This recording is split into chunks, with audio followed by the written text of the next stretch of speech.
Today on Renovation Nation, turning 100-year-old multifamily homes into eco-friendly condos. Now this is a tool I don't own.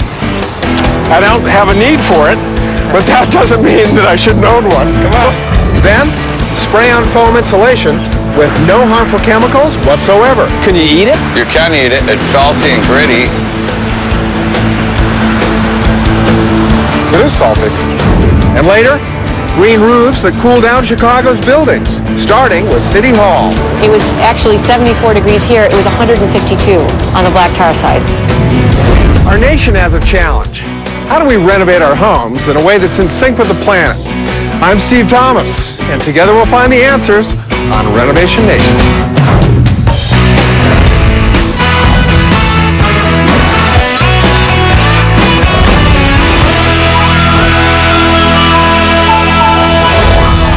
Sean's next goal is to conserve energy by installing insulation throughout the house. Contractor Sean Jeffords has turned this old mill worker's house into 2 condos designed to conserve natural resources.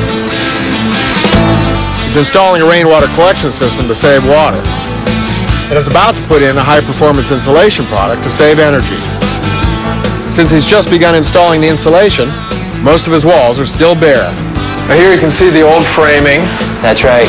Wow. Look at this. Yeah, there's some history there. Still the bark on the rafters here. That's it. They tried to, keep as much of the sawing down as possible and maximize that wood. Sure did. They don't build them like they used to, and that's a good thing. Drafty as all get out. Well, these were never designed to be fancy houses. No, they were down and dirty workers' houses. That's it. When Sean bought the house, there was no insulation in it at all, so all the heat that was created quickly escaped through the walls. But all that's changing now.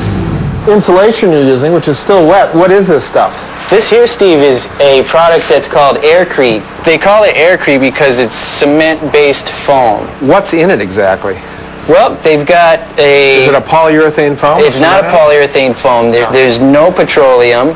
It is a cement foam air mixture, and Mark can probably give us the lowdown on all the different components a lot better. So Mark's the guy who's going to be spraying foam later That's on? right. And that's one of our projects. That's one of our projects today. Good. Mark's outside with his crew, getting the cement foam ready. Mark, Steve Thomas. Hi, Steve. How are you? Good. How do you get cement to turn into foam?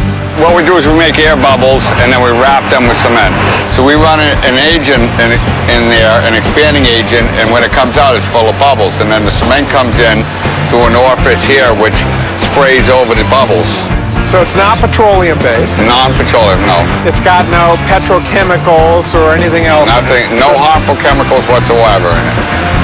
Can you eat it? You can eat it. It's salty and gritty, and it doesn't taste good, but you can eat it. Have you eaten it? Yes, I have. Have you really? Yes, I have.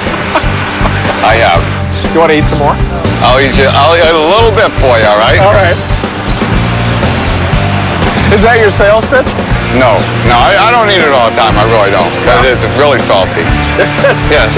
Can I eat it? You can if you It's want. disgusting. It is salty. That must be the cement. Or is it the I would foam? say it's probably the calcium chloride.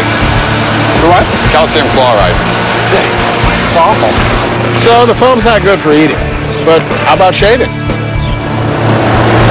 Kind of gritty. Strike 2. Fortunately, this product makes an excellent insulator, and it's safe to apply. So I don't see any hazmat suits. I don't see any respirators. I don't see any special gloves. Nothing I don't see needed. any goggles. Nothing near. We wear rubber gloves just because it does dry out your skin. Yeah, I But noticed that. that's actually a plus, because if rodents get into it, it tends to dry their skin out and irritate them, and they don't want to nest in it. And then if you get bugs into it, it wears the coating off of them, and they dry out and die. Really? Yeah, So it'd be like crawling through sandpaper. basically, yes. Aside from torturing bugs, the cement foam insulation inhibits mold and is 100% fireproof. This is an open wall, and you've strung some fishnet on it. Yeah, basically, yeah, it's a nylon mesh, yeah. That just holds the stuff in. Yes. Let's see how it works. And then Brian here will show you. We start at the bottom of the cavity, and we just build it up. That is weird stuff. And you can see how it works itself into all the little nooks and crannies there. That's the unique thing about it. It fills every little void. Well, I've done everything else with this foam. I might as well try spraying it. The only tricky part is you got to keep it either a little bit of an angle. Yeah, the end of the hose gets hung up on the net. Right. There you go. So I guess you want to get enough in to fill the bay, but you don't want to get too much in to waste it. Right. Right. Or else you lose the profit margin on the job. Yeah, exactly. That net's a little bit looser than we like to keep it, but. All right, I'm going to turn it back over to you. I can hear the calculator going in your head. This guy's wasting money for me. Cement foam insulation costs about 20% more than fiberglass, but is 30% more effective. It's also safer to use. Fiberglass contains particles that can irritate the skin and cause respiratory problems if inhaled. Cement foam does not. And how do you scrape it back to the extension of the studs? We just take a dustpan